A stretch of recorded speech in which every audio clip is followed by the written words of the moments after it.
परमात्मा के मिलन के लिए सर्वश्रेष्ठ विधि नाम जप है या मंत्र जप है।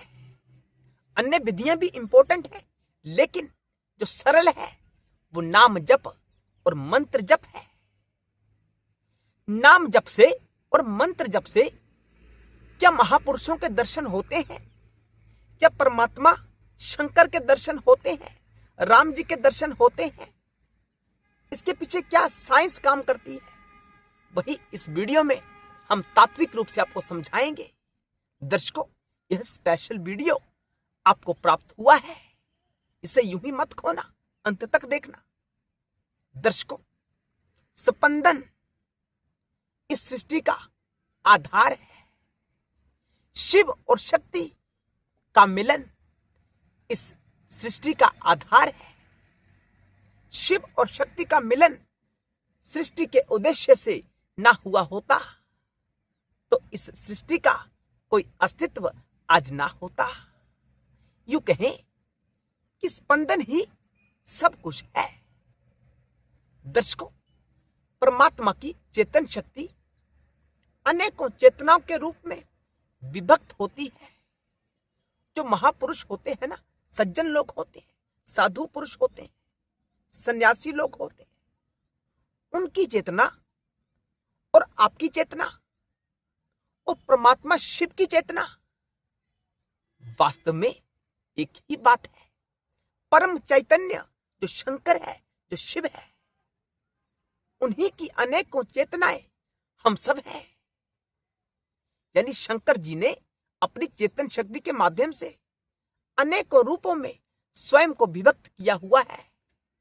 वही चेतनाएं महापुरुषों के रूप में होती हैं और वही चेतनाएं हमारी तुम्हारी तरह साधारण लोगों के रूप में होती हैं और वही चेतना राम और कृष्ण के रूप में होती है। अंतर देखिए कितना, दृष्टि दौड़ाएं कि हमारी चेतना का स्तर कैसा है, हमारा स्तर कैसा है। चेतना का स्तर का अनुमान लगाया जा सकता है। साधु पुरुषों की चेतना का स्तर कैसा होता है, वो कैसी बातें करते हैं, कैसे जीवन जीते हैं, संसार को किस प्रकार मिथ्या समझकर भरण पोषण करते हैं। और राम और कृष्ण की चेतना का स्तर क्या है, चमत्कार करते हैं। गोरख की चेतना का क्या स्तर है, तो चमत्कार करते हैं। तो दर्शकों, जब हम किसी देवता का जप करते हैं ना, आवृत्ति करते हैं बार बार, राम राम शिव शिव सांब सदाशिव सांब सदाशिव या ओम नमः शिवाय, इस मंत्र की आवृत्ति करते हैं, उसे दोहराते हैं बार बार। एक तो होता कि सीधा बोला शिव शिव शिव शिव शिव, राम राम राम राम राम। तो मेरा ऐसा मानना है कि आपको विशेष लाभ नहीं प्राप्त होगा। यद्यपि परमात्मा का नाम कभी निष्फल नहीं होता, लेकिन तुलनात्मक दृष्टिकोण से देखा जाए तो जो ध्यान एकाग्र करके नाम जप या मंत्र जप किया जाता है वो अत्यधिक प्रभावशाली होता है। वैज्ञानिक ढंग समझाएंगे। दर्शकों, पहले उस देवत्व के तत्व को समझो कि शिव का नाम जपते हैं, ये वास्तव में शिव है क्या? राम का जी का जप करते हैं, ये वास्तव में राम है क्या? श्री कृष्ण क्या है? उस तत्व के भाव को समझे, उस अनुसार जीवन जीने का प्रयास करें, फिर राम राम की रट लगाएं, तो नाम जप आपको अनुभव देगा, असर दिखाएगा। जो हम चाहते हैं कि भोग की प्राप्ति हो, तो शंकर का नाम भोग और मोक्ष दोनों को सुलभ करवाता है। अत्यंत सूक्ष्म कारगर ढंग है उस परमात्म तत्व को प्राप्त करने का। शिव शिव राम राम जप करते रहे। दर्शकों, जब हम किसी देवता का जप करते हैं ना, बार बार उसकी रट लगाते हैं, हमारे अंदर बाहर वही मंत्र गूंजता है। वह अजपा हो सकता है, आपके लिए अजपा भी हो सकता है ना, अजपा तो किसी के लिए भी हो सकता है। अभ्यास कैसा है उस पर निर्भर करता है। इसलिए क्या होता है, जब हमारी चेतना का स्तर बढ़ना शुरू होता है उस नाम जप के प्रभाव से, तो जो हमारे स्तर की चेतनाएं होती है ना, वो हमसे कनेक्ट होने का प्रयास करती है।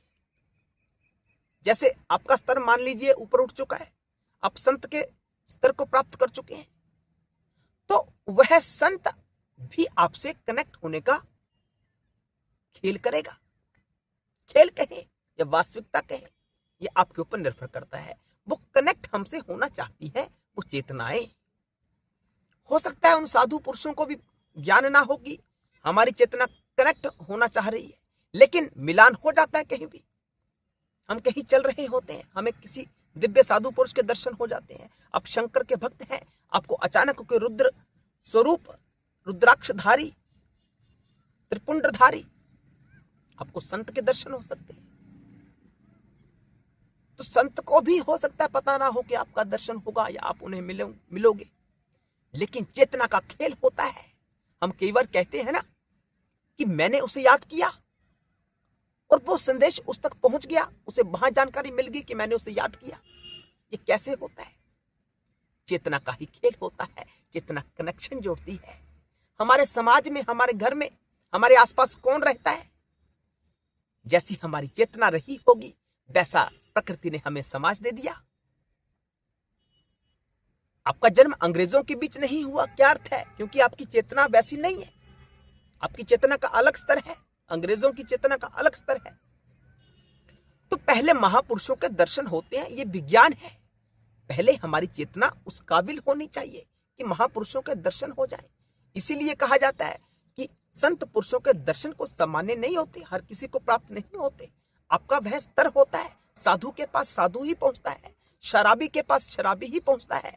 शराबी के पास संत पहुंचेगा तो उसका पुरातन जन्मों का कोई कर्म रहा होगा। दर्शकों, सारे खेल चेतना के होते हैं और धीरे धीरे हम अपना नाम जब बढ़ाते रहते हैं, वो कंटिन्यू रखते हैं, तो हमारा जो चेतना है वो ब्रह्मांड की जो सर्वोच्च चेतना है, विशुद्ध चेतना है, जिसे शिव कहा जाता है, धीरे धीरे हमारा कनेक्शन उससे जुड़ जाता है।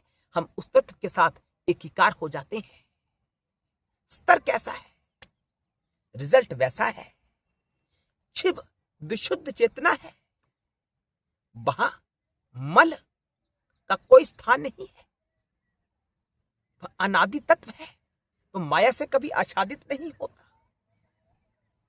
वो खेल करता है, वो खुद को दर्शाता है कि मैं माया से आच्छादित हूं। अंदर शिव, बाहर माया से बना हुआ ये ढांचा। हमें लगता है कि शिव माया से आच्छादित हुए हैं, नहीं पहचान पा रहे, लेकिन शिव कभी माया से आच्छादित नहीं होता है। ये तो मन के स्तर की बातें हैं, चेतना के स्तर की बातें हैं।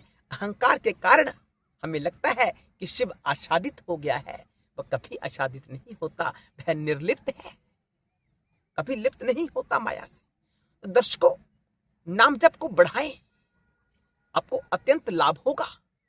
चेतना पहले महापुरुषों के स्तर का निर्माण करती है, उसके बाद शिव के स्तर का निर्माण होता है। हमारी औकात जितनी है उतना ही प्राप्त होगा ना। अपनी औकात का अर्थ कहीं गलत ना लेना। अपने स्तर को इतना बढ़ाओ, नाम जप करो, मंत्र जप करो, शिव शिव जप करो। हम अनेकों नाम इस चैनल पर बताएंगे आपको। जुड़े रहना, सब्सक्राइब कर देना, आगे शेयर अवश्य कर देना। अच्छा लगा हो तो कमेंट अवश्य करना और दूसरी वीडियोस को भी अवश्य देखना। तो चैनल के ऊपर उपलब्ध है, शंकर के भक्तों के लिए विशेष रूप से बनाई गई है। हर हर महादेव, जय शिव शंकर।